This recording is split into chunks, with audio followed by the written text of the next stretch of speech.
It's real simple, folks. What do you want?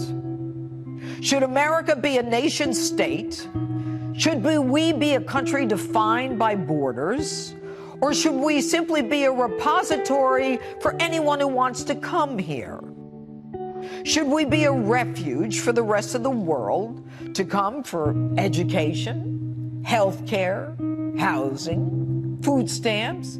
And should they get a license, a free college education, while American kids have to pay for theirs? And of course, should they get the right to vote? Where do you stand? Let me know what you think.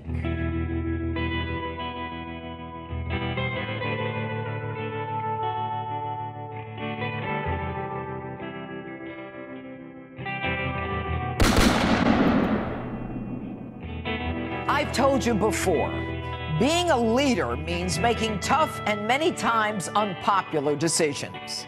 This week, we watched a leader declare a national emergency where one was unequivocally and undoubtedly needed. It was vintage Donald Trump. And the reaction? Vintage fake news left. Within a 36-hour period, we watched the president sign a bill to keep the government open, declare a national emergency because of the security and humanitarian crisis at our southern border. We watched an attorney general be sworn in and watched the former deputy chief of the FBI blow himself, the Department of Justice, and the FBI up. We watched the economy reaching new heights, the left ignoring the blackface debacle because Democrats from the Virginia governor to the AG to Joy Behar were all involved. But what are we talking about today? Is there really an emergency at the border? The left is calling it a political stunt and a total waste of money. Some even threatening to take the barrier down if built. Would you, if you could, would you take the wall down now? Here. Yes. Like you have a wall. Absolutely. Knock it down. I'd take the wall down. And do you think? But make no mistake, Donald Trump will secure our border.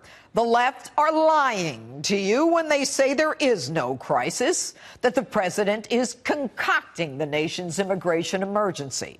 They object to the president's characterization of the influx as an invasion when they say the effort to protect us is a waste of money and that the president is simply engaging in a political stunt. A primer. Our southern border is overwhelmed by illegal immigration, gang violence, crime, drugs, and human trafficking. In fiscal year 2019, the DHS has already seen a 136% increase in the number of family units and unaccompanied children each month. 40,720 inadmissibles have entered our southwest border in the last 4 months. Thousands of violent criminals cross that border, endangering Americans. In the last 2 years alone, ICE has arrested 266,000 aliens with criminal records, including those convicted of 4,000 homicides, 30,000 sex crimes, and 100,000 assaults. And if you don't believe those numbers, just look at the jails in Texas. 186 illegal aliens and 276,000 criminal aliens were booked in local jails between 2011 and 2018. Last year, ICE removed more than 10,000 gang members already in our country illegally. Drugs are flowing across the border, devastating American families. Every week, 300 Americans die of heroin overdoses, of which 90% comes over that southern border. In 2019, ICE made over 1,500 human trafficking arrests, almost all of which were for sex trafficking. 20,000 children were illegally smuggled into the United States during the month of December alone. If this isn't a crisis at a border, it's hard to know what is. Emergency is just the recognition of what other politicians have blatantly lied about to the American people so that they could fill their coffers with willing and many times illegal Democrat voters, since they have lost the heart of most Americans. So what happens to these people? When captured, they claim asylum, which of course they could have claimed at a legal port of entry. But even then, they're released and given a court date. They don't even bother, most of them, to return, and 80% of them are not really eligible for asylum anyway, and their claims are ultimately rejected by immigration judges. But they don't care. They're off somewhere in America, maybe in your town, maybe even having a baby, which gives them free access to just about everything.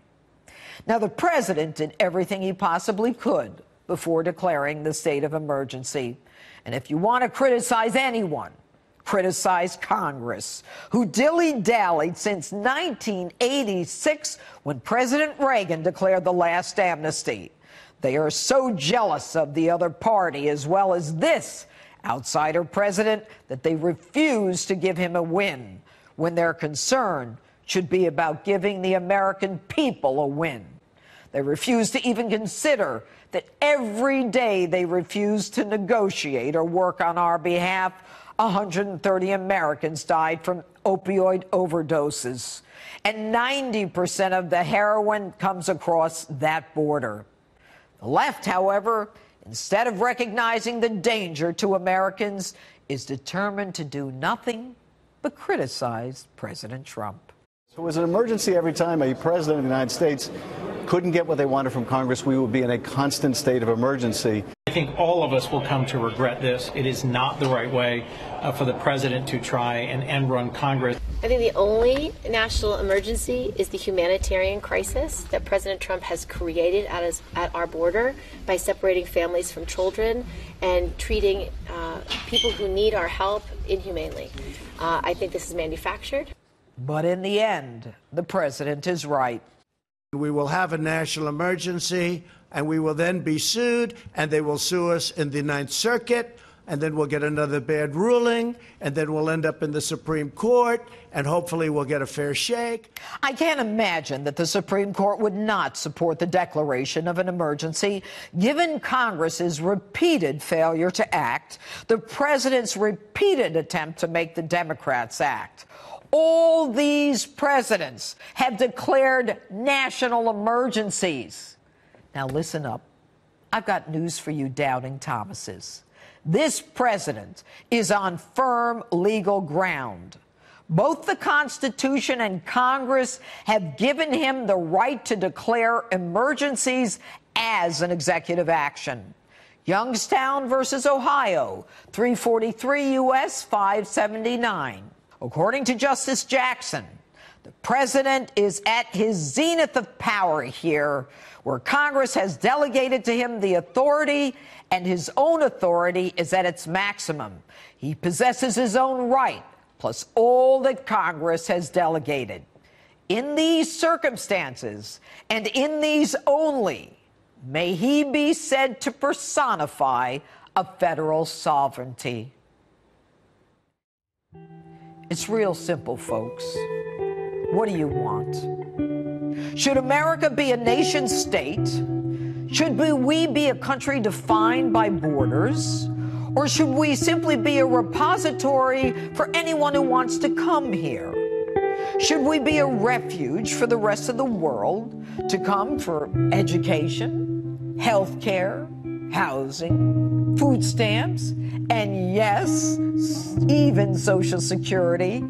And should they get a license, a free college education, while American kids have to pay for theirs? And of course, should they get the right to vote? Where do you stand? Let me know what you think